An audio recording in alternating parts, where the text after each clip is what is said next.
start. You won't be a part of that. You're going to go 1, 2. So you're 1. No practice. Keep going.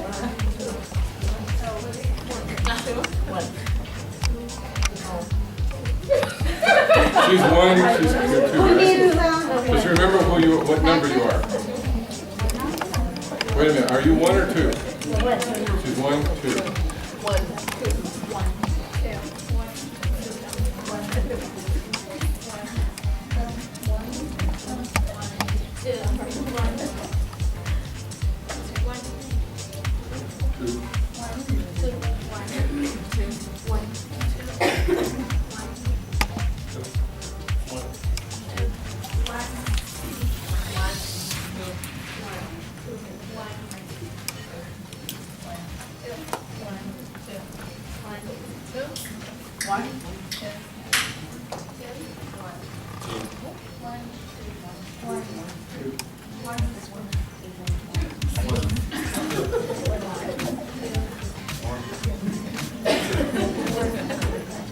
How are you? Okay.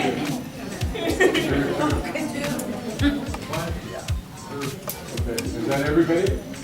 All right.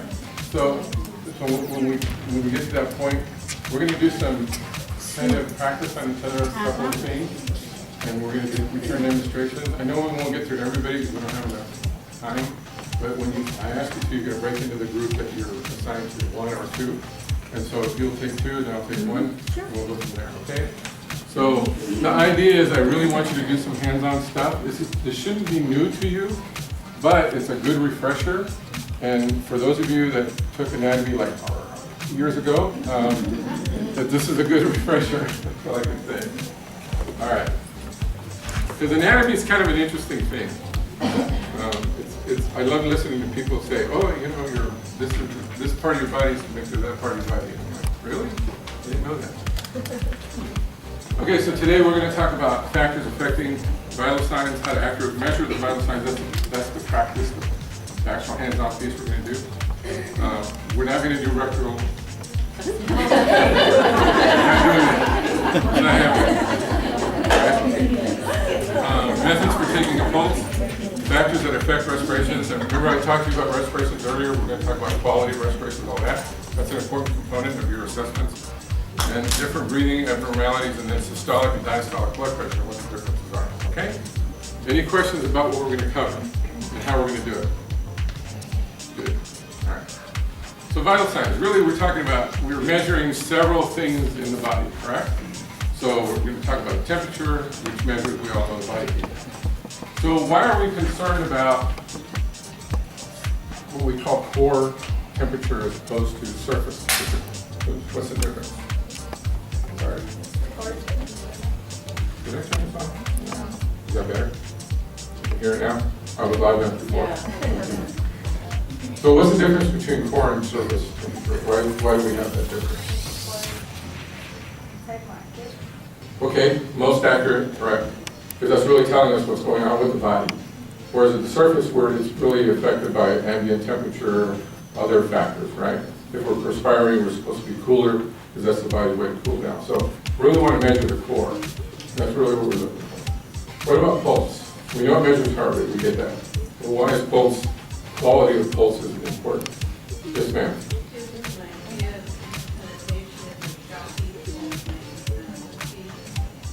Yeah, we call it thready, right? It could be fast, slow. Yes, correct. And, absence of having a monitor on the patient, this is one of the best ways for us to test or to look at and start to assess the quality of the patient's heart and what's going on with them. Because how many of you have ever been scared? Like you go to a horror movie or something, like a dog is barking at you or whatever. Does your pulse go up? Yeah, of course. Because that's your body's response. It's fight or flight, right? Adrenaline floods your body and makes you want to go do stuff. Your blood goes from all the peripheral areas and goes where? To the central part of your body and to your head, so that you have the energy that it takes in order to be able to escape whatever it is that's threatening you, right? Or fight. So, okay. Same thing happens, by the way, for when people get aroused and they're having attraction for each other. in that manner as well. Same kind of response, okay? So it's mankind's way of perpetuating the species. All right, respiratory rate. It really talks about how often the patient inhales and inhales, exhales. So, is that one respiration? Yes, because both things, you have to count both things, and it only counts as one. And we'll talk more about that. Blood pressure really measures the pressure against the wall. Why do you think that's such a big deal? Now, I understand most of your patient population are Asians, right? No, they're Hispanics. Do you have a lot of African Americans? No. So this would be a much larger problem for African Americans in general because they tend to have higher rates of blood pressure as a part of our population, a sub-part of our population. So what are Hispanics really known for? Diabetes, right? We have this wonderful diet. And I love tortillas, but I'm not supposed to eat them. All right. But blood pressure really is the pressure against the walls of the arteries. Why is that an important component for us to look at? This is a real basic anatomy lesson. What do you guys think? Well, blood pressure is measuring the pressure against the walls of the arteries. Because when the heart pumps, it creates pressure, right? Pushes out the blood, and it creates pressure against the walls of the arteries. So our arteries, if you're in a fight or flight response and your body has flushed out a whole lot of adrenaline, all your extremities, your arms and your legs, the walls of the arteries constrict, okay? So that less blood goes to those areas, and most of the blood stays in this part of your body and up here in your head. So why do you think we want to do that? What's the point of that pressure? Why are we concerned about measuring that pressure against the walls of the arteries? How many of you ever had like a radiator hose in your car burst? Has that ever happened to anybody? Ever heard of that? Yeah. Yeah, it's horrible. Water goes all over the place, it leaks, and does all kinds of stuff. Your car doesn't run right because it's really hot. So the same thing can happen to your blood vessels, especially in your head. That's what a stroke is. The blood vessel bursts or creates an aneurysm, creates pressure in the brain, and it can cause neurological differences. That's why when people will be different together and all that because of the pressure that's happening. So by measuring this is another good way to assess the overall patient's health to determine, are they having a problem or are they still okay? Are they within normal parameters? So accurately measuring this is extremely important because this is one part of the big puzzle. So here's what I want you to think about healthcare from a clinician's perspective. So all of you turn around and look at that mural back there, which is beautiful, by the way. I've been admiring it all day. All right, so if you only had the lower left, well, let's take the upper left because it's hard to see. If you only had the upper left part of that mural, and that's all you had, that's all you could see, could you tell me what the mural was about? No, there was not enough information, right? But as we start to add pieces, blood pressure, right? Heart rate, respirations. Now I'm looking at bigger pictures, pieces of that picture. At some point I can look at the whole mural and say, this is what the mural is about. So the more pieces of information, it's like a puzzle, the more pieces that we give to the clinician, the better picture they have of this particular patient's health at that point in time. And remember, this is a snapshot. There are certain tests that we do that take us, that will measure things for longer periods of time, like hemoglobin A1C. What's hemoglobin A1C? Everybody heard that, right? Blood test for diabetes. But the reason it's effective is because it's showing us what the average is over about a 3-month period, which is different than doing a blood stick right now today, which shows my blood sugar level right this minute. Very different. So these are snapshots. There's other tests that we do for longer periods of time to look at trends, okay? Does that make sense to everybody? All right. Okay. So really to evaluate health problems, therefore accuracy is essential. Really important. So that's where we're going to practice a couple of things about this. Excuse me. Vital signs provide critical information.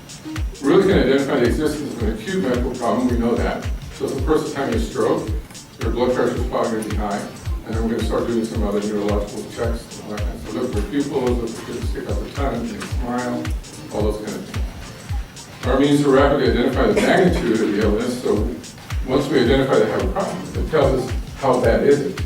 Okay, that's the other piece. More pieces of that puzzle. and then they're a marker of chronic disease. So when we start to identify if the person has a problem, and is it chronic or is it an acute issue? And then it depends on how we're going to respond to that. Okay? Any questions about any of this part of it? I don't want to get too deep because it's not an anatomy physiology class, but all right. So, all you guys familiar with all this stuff? Yeah.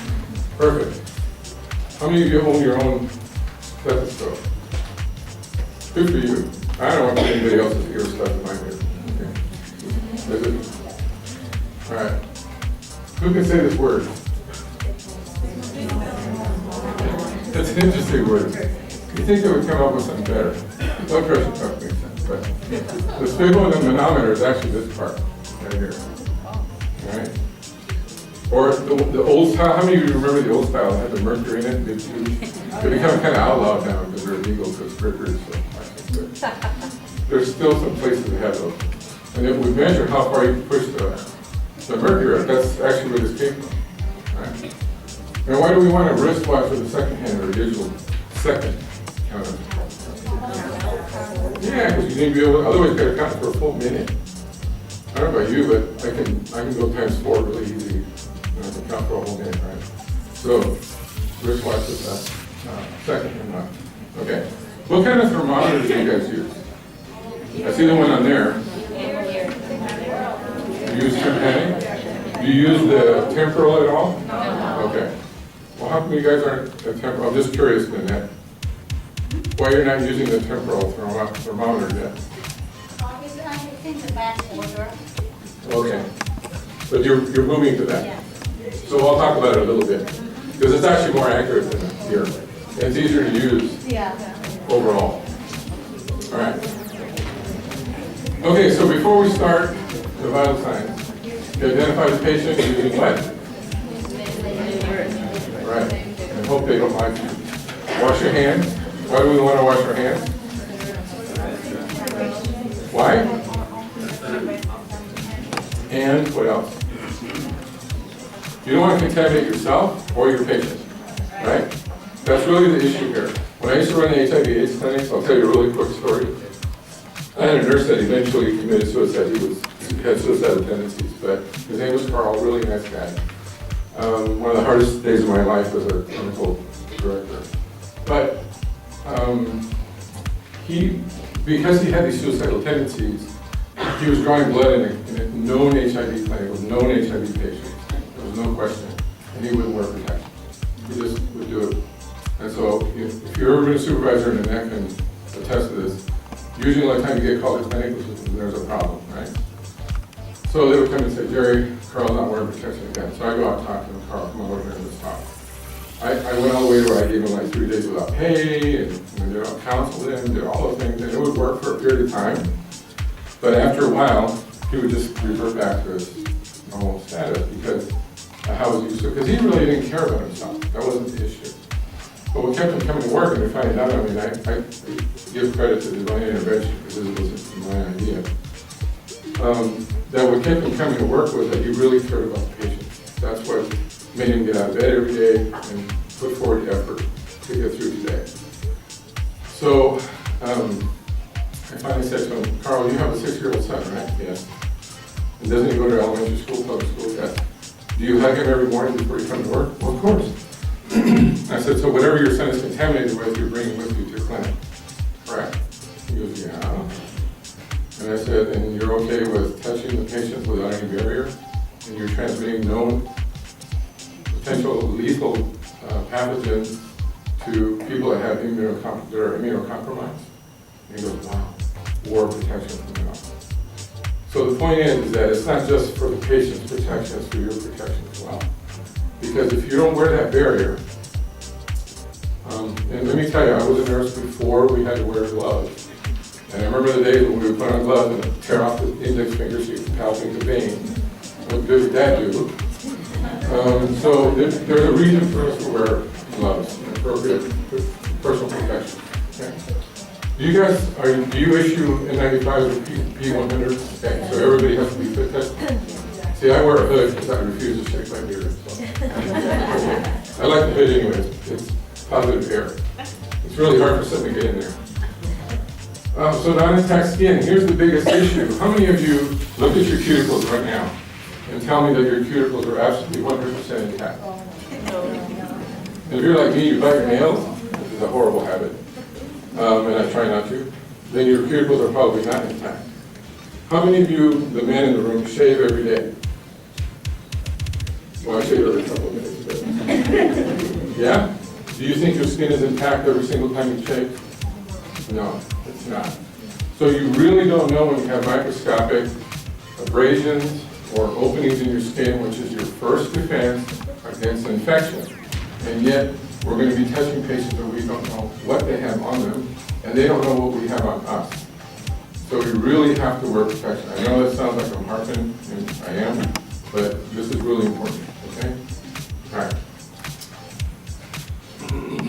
Because I hate for you to come to the health clinic and become a statistic. All right, so we're going to do measuring temperature. So we're talking about febrile and afebrile. What does afebrile mean? Lack of fever. I love it when people say, lack of temperature. Really? That's called death. Lack of fever. You're absolutely correct. That's why we call it that, febrile and afebrile. So it's measured in Fahrenheit, or do you guys use centigrade here? Fahrenheit, good. Hey, thank God. Oh, Fahrenheit. Oh, good. All right, then there's 4 locations that you can use to measure temperatures. Where are they? Ear. And axillary. Perfect. Good job. There they are. See? Really simple. And we didn't put the femoral or the temporal stuff, temporal stuff, because you don't use those yet. I asked. Okay.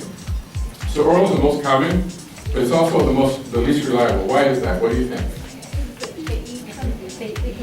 They eat or drink something, right? Right before you can take their temperature. So I was in the waiting room. They've been out there because you guys are so efficient. They've only been out there for 10 minutes waiting to be called into the room, right? And they have a bottle of water or they have a hot cup of coffee, depending on what time of day it is, right? So what is the first thing they're going to do?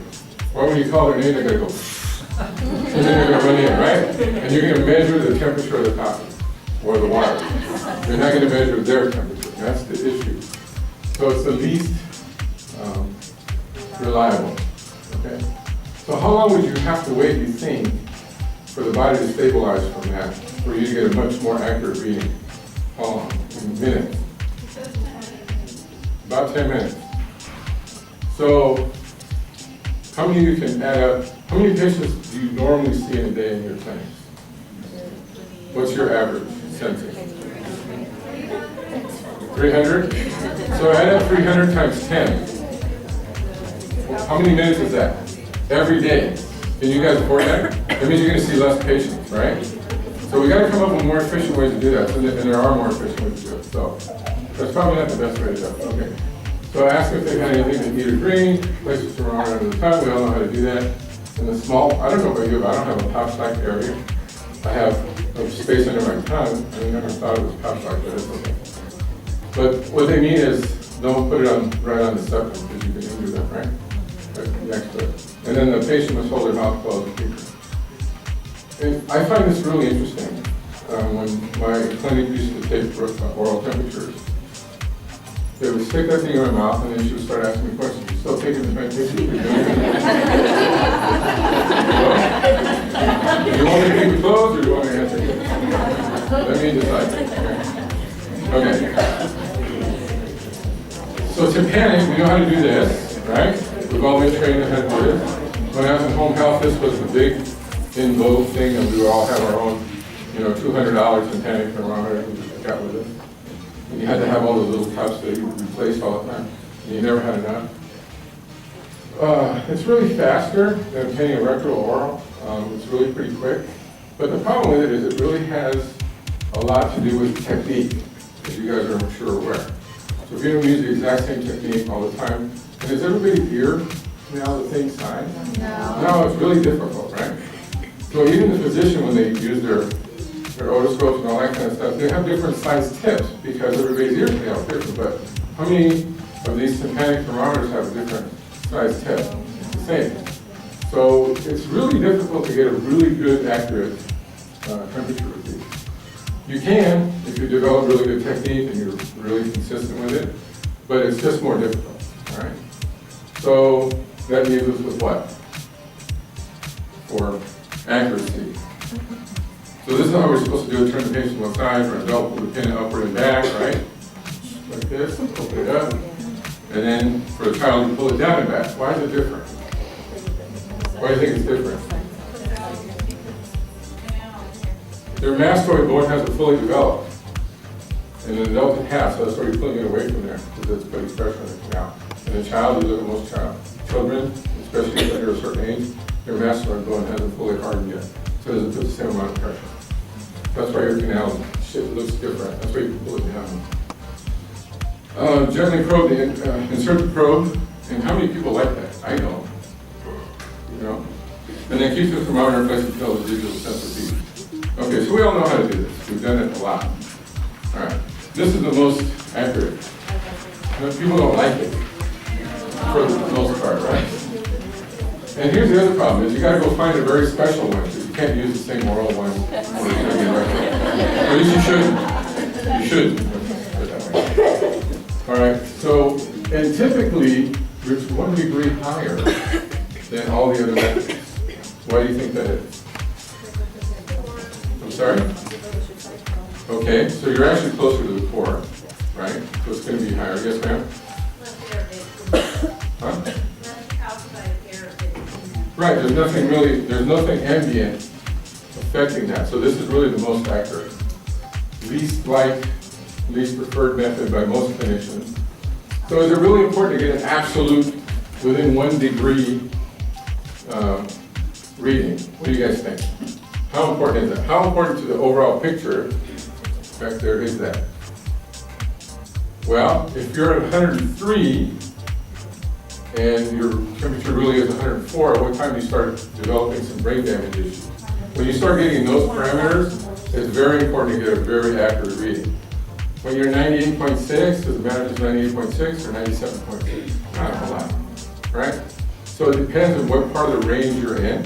If you're very febrile, if you identify the patient's febrile, you want to get as accurate a reading as you possibly can, so you may want to take a different methodology to take the temperature. But really have that discussion with your clinician to figure out how accurate you want it to be based on what's going on with the patient, right? Okay. So that's why we have these methods available to us. And then what do we use mostly with children? And we know how to do this, right? So we need to go through this. Anybody want to come up and demonstrate? Okay. So this, you all know how to do this, right? You put them on the side, you go through the, why do we want to use lubricant? First. All right? And then you want to spread their buttocks and then insert it. Try to be gentle as possible because you can cause trauma, and that's not a good thing. And then hold the thermometer in place with 2 fingers. Now here's the thing. The probes are usually fairly long, right? You guys have seen them. So how much of the probe do you want to insert in there? How much?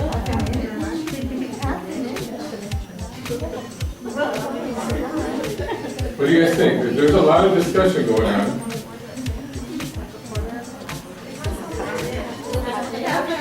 Yeah, the general rule of thumb is ½ inch or no more than half the length of the probe. Because some probes are shorter than others. All right? So it's just kind of a rule of thumb. That's really what you want to remember. And then you hold it with 2 fingers on the cap part, the outer part, not the probe itself. Right? Okay. And then leave the thermometer in place until the digital sensor beeps, because then it's telling you it's got a reading. Because it's balancing as it's going through. The electronic stuff is really cool. All right. Accelerator. This is the one we use a lot with children, yes? Because how many of you can take an oral temperature on an infant? If you can, please tell me how to do it, because when I used to work in the children's hospital, it was really hard. So we always do it accelerator. Is this really going to be as accurate as some of the other methods? Probably not. But it's better, actually, than most other methods, other than the rectal. Why? I'm sorry? It's closer to the core.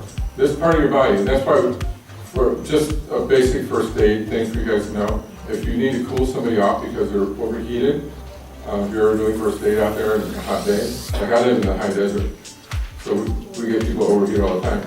Put cooling in their armpits and their groin, then this part of their forearms, and you'll cool them down in half. So that's where a lot of blood is that's close to the surface. All right, so it is lower than normal temperature. Be prepared for that. Usually average is 1 degree, and then 2 degrees usually been rectal or tympanic. Okay? Even though it's closer to the core, it's not as accurate. But that's the best we can do with infants. Because I don't know about you, but it's trying to get a tympanic in infants is really hard to do. They get really upset.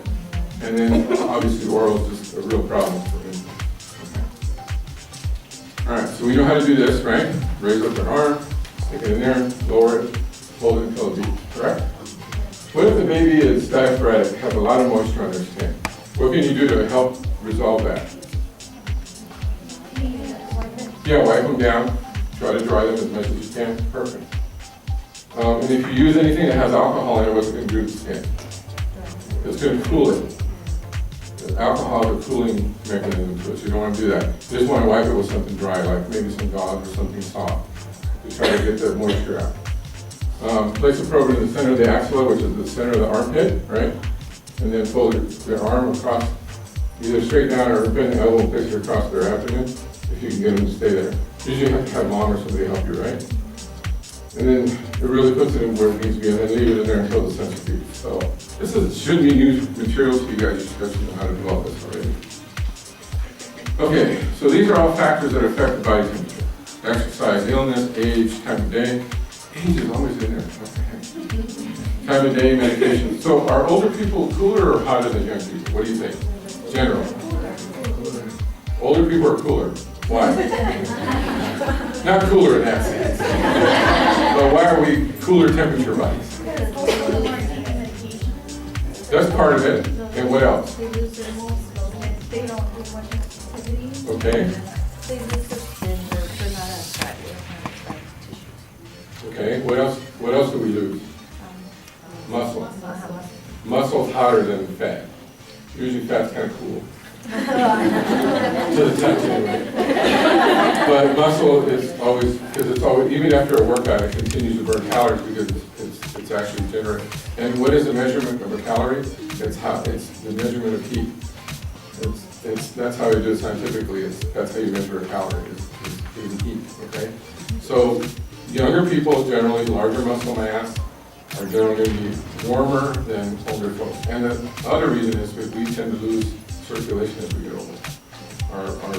All of our arteries and veins aren't as pliable as they used to be, so we don't have the same circulation. Okay. Time of day, medications, obviously we talked about that, infection, emotions. Why would emotions affect your temperature? What do you think? What happens to you when you get embarrassed? Flush. What is that?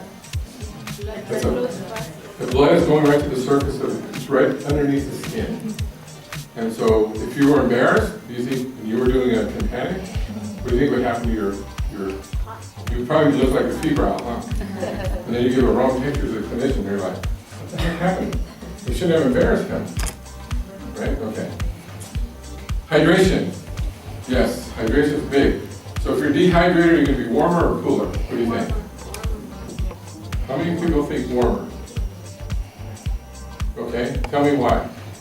Because the fluid in your body is like coolant in your car. So when you run out of water, your body doesn't have the fluid to cool off the muscle. Okay, and that's rational and actually logical and makes a lot of sense. Well, you know, not necessarily. Not necessarily. If it's combined with activity and other things, yes. But let's say the person's just laying down, they've been laying down for 30 minutes. If they're dehydrated, you think they're going to be warmer or cooler than if they were fully hydrated. What happens to you when you dehydrate? What do you think your body does? You don't have enough volume to maintain blood flow to every part of your body. So if you're not doing anything that's strenuous, that it starts to flow inward and try to keep your internal organs alive because that's the most important thing in the brain.